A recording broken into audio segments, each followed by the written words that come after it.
Have you ever just stopped and wondered, what is it that really makes me, well, me? What are the building blocks that shape our own unique personalities? Well, today, we're going to dive deep into the science of what makes you, you. I mean, think about it. You probably know someone who's the life of every single party, right? And maybe you also know someone who'd much rather just curl up with a good book. What's behind these fundamental differences in how we act and feel? For the longest time, psychologists have been trying to map out the human personality. And it turns out the most widely accepted and scientifically solid answer we have today is a framework called the Big Five personality traits. Think of it as the foundation for who we are. And lucky for us, there's a super easy way to remember these five traits.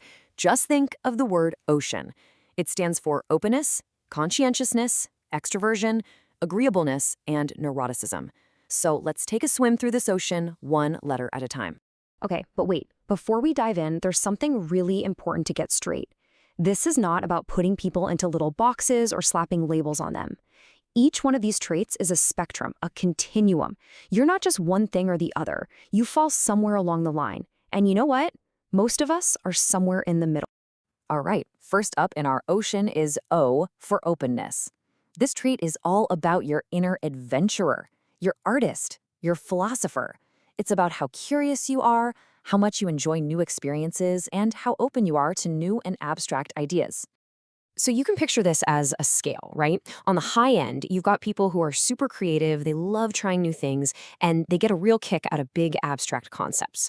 On the low end, you'll find people who prefer routine and tradition. They're more comfortable with things that are familiar and straightforward. Next up, C for conscientiousness. I like to think of this as the get-it-done trait. It's all about how organized you are, how much you pay attention to detail, and whether you plan ahead. And get this, it's actually one of the strongest predictors of success in school and at work.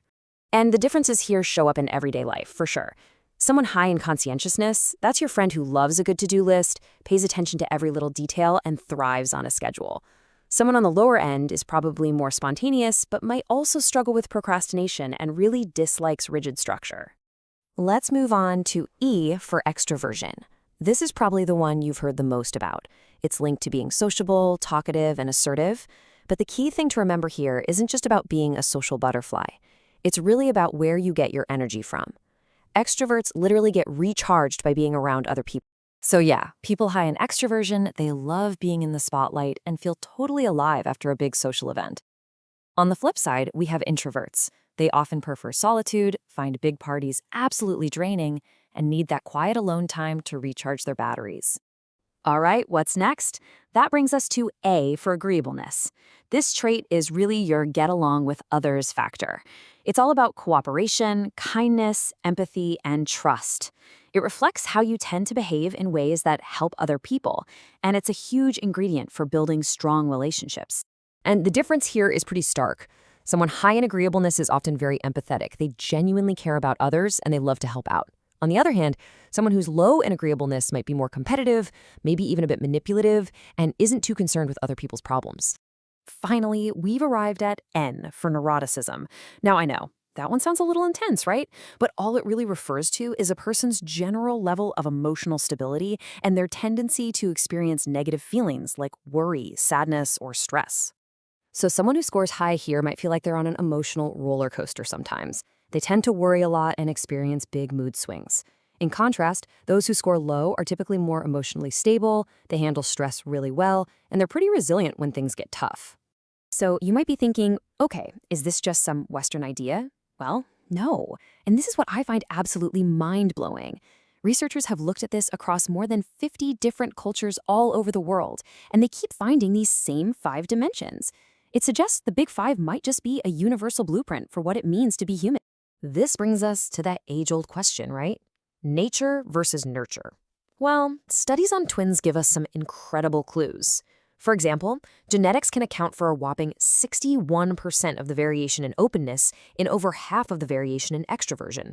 So yeah, our genes play a huge part in shaping our personalities. But of course, our experiences and our environment matter a whole lot too. Okay, but it's not that simple. There's one more really important layer to this. Your personality isn't some rigid destiny. How you actually behave in any given moment is always a dance between your core personality traits and the specific situation you happen to be in. So that really leaves us with a big question to chew on. And I want you to think about this for yourself. When you act differently, say how you are at work versus how you are with your best friends, do you think it's your core personality shining through, or is it the situation that's pulling the strings? It's something to think about. Thanks so much for joining me today.